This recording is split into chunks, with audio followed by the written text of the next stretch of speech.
Welcome to JTV, the Global Jewish Channel. I'm actually here in New York this week, and I'm joined by one of the most, for me personally, inspiring and insightful rabbis I've ever come across. His name is Rabbi David Fohrman.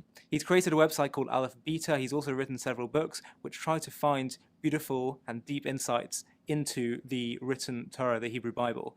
So I spoke to him about a range of topics that interested me and that I hope will interest you as well. I hope you enjoy it. Okay, Rabbi, thank you so much for joining us. It's a pleasure to be here. It's an absolute honor to have you on JTV. Pleasure. You focus on, at Aleph Beta, we're here in your Aleph Beta offices, you focus on the written Torah, on analyzing, plummeting the depths of the themes that can be found within the Hebrew Bible.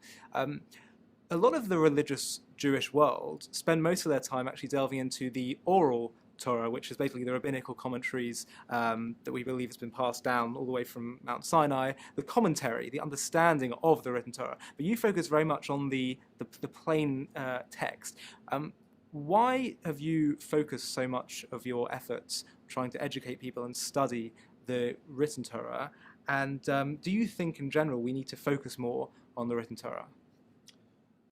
You know, in a way, it's an interesting sociological question. The question at some level is how we got to where we got, where if you look at the Orthodox world, almost all of our focus is on studying Talmud and very little is on studying the Bible. Where did we get there and why did we get there? It's a question that puzzled me. I grew up in Berkeley, California, and went to a small one-room schoolhouse, went to a small Jewish school in a one-room schoolhouse, kind of. And wow. How many kids were there? We had 13 students in a combined 6th, 7th, and 8th grade. I'm proud to say I was the valedictorian of our class of 3. Well, but be that as it may, my gosh. One of the delights of growing up in Berkeley is I had the opportunity to hear the sermons and the drashot of Rabbi Yosef Leibowitz, who was the rabbi at our small Orthodox shul there. And he really opened up my mind to the possibilities of worlds of meaning hidden in the written Torah, which weren't really being talked about. And one of the puzzling things I found is that as I became exposed to sort of East Coast American Orthodoxy as opposed to West Coast Northern California Orthodoxy, it came as quite a shock to me in my teenage years to find that other kids had a very different experience. They had never been exposed to anything like that. And on the contrary, they almost knew nothing about the written Torah. It was routinely ignored. And the only thing that was done was studying Talmud. And I remember vividly thinking as a young high school student of 9th grade, how could it be that we believe that God gave us this book only to ignore it? I mean, if God wrote this book, certainly he meant to convey something. By doing so, God wasn't wasting his time, so to speak. But they would argue we're looking at these texts. They are featured throughout the Talmud, just isolated within specific verses. Correct, but that's an isolated view. So I'm looking at a verse here and a verse there. And you can make the argument that I'm looking at a verse here and a verse there. But what if I would say that, you know, when you read the New York Times and you read a sentence in this article and you read a sentence in the other article and you say, yeah, I saw the morning's paper. You haven't seen the morning's paper. You have no sense of the overall context. You're not reading it as a document. And sort of like basic reading comprehension is at least something that we should expect of ourselves. And yet, why aren't we willing to engage the written Torah at that level? And I think the answer for me, I suspect, although sociologists can come up with their own answer, is that we haven't, as a society, really developed the tools to get real depth and meaning out of the text at the basic biblical level.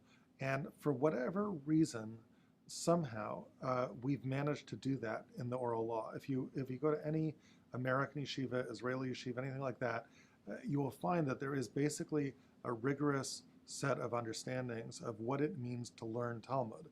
Talmud is difficult to learn, make no question about it. It's an Aramaic, it's its own legal code, but a legal code we can understand how to parse. There's rules for how you do it. There's an understanding of what makes someone a skilled student of the Talmud. Yes, there's this way to do it, there's that way to do it, but there's certain fundamentals. I remember a rabbi of mine, a mentor of mine, telling me in high school about learning Talmud that it's like playing baseball, right? It's just mastering the fundamentals. And after you master the fundamentals, everybody agrees on certain fundamentals. They're unspoken, but everyone knows what they are. And after you master those fundamentals, then you can spread your wings and you can be creative in certain kinds of ways. And I think that that is a paradigm for learning Talmud which we are comfortable with and which basically works. And I don't think we have a similar paradigm when it comes to learning the Bible. And in the lack of, and when we don't have such a paradigm, it makes us deeply uncomfortable because I think as a society, we feel we don't know what in blazes we're talking about. And no one wants to be in a situation like that. There's a great book that I'd recommend. Thomas Kuhn wrote this book called The Structure of Scientific Revolutions, where he analyzes sort of trends in scientific revolutions and what is the reason why scientists will move from one paradigm to another. What was the process through which Einstein's revolution in relativity took place? What was the process through which the Copernican revolution took place? Are there common denominators in the way the Copernican revolution took place to the way Einstein's revolution took place? And one of the arguments that Kuhn makes is that there's sort of there's a couple different ways to think about science. One way to think about it is that a mature scientific field is a scientific field in which a paradigm has been established. And what that means is that everybody knows the rules. Everybody knows how you're supposed to do science. Everybody knows what a proper experiment looks like, what a proper hypothesis looks like. Everyone knows what a peer-reviewed paper looks like, and that's a mature field. And where you have an immature field is where no one knows what the rules are. Where you have a scientific revolution in progress is where the rules are changing, right? And that's where things get funny. And somehow, in the Jewish sphere, when it comes to Talmud, we have a mature field, and somehow when it comes to biblical analysis, we don't. And what this leads to is, if you walk into any Orthodox simcha, as it were, and you see people celebrating a wedding or a Sheva Brach, so someone will get up and we'll talk for 10 minutes about the Parsha, and most of the time it's nonsense. There's a word for this. It's called Shalashudas Torah. It's the Torah that you say over during Shalashudas and there's sort of this lacks intellectual depth. Not only is it lack intellectual depth, there's simply no rules for evaluating. To the extent that there are rules, right. There's a social construct that goes something like this. I stand up and say whatever I want, no matter how ludicrous it is. You sit and you politely listen to what I'm saying, at the end of which you come up and say, Yasher Koch, that was wonderful. And I say, thank you very much, and we both sit down. But we both know in our heart of hearts that what I've said was nonsense, and you're not convinced by it, and I'm not convinced with it, but I just exercise some mental gymnastics to come up with something which is utterly implausible.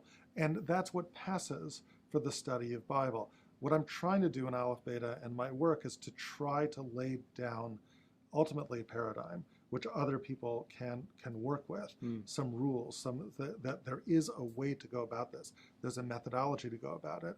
And if we can jump into that methodology, we can argue about the fine points, but it provides us a way to actually learn this thing.